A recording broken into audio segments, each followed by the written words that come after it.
You ask Tiger to solve. This deals with linear equations with one unknown.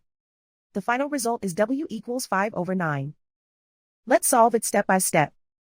Group all constants on the right side of the equation.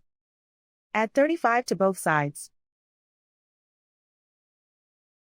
Simplify the arithmetic.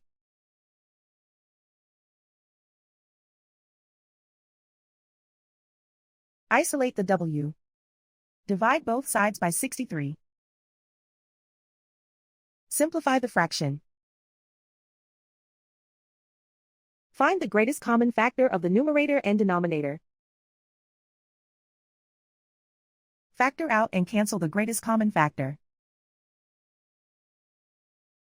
And so the final result is W equals 5/9.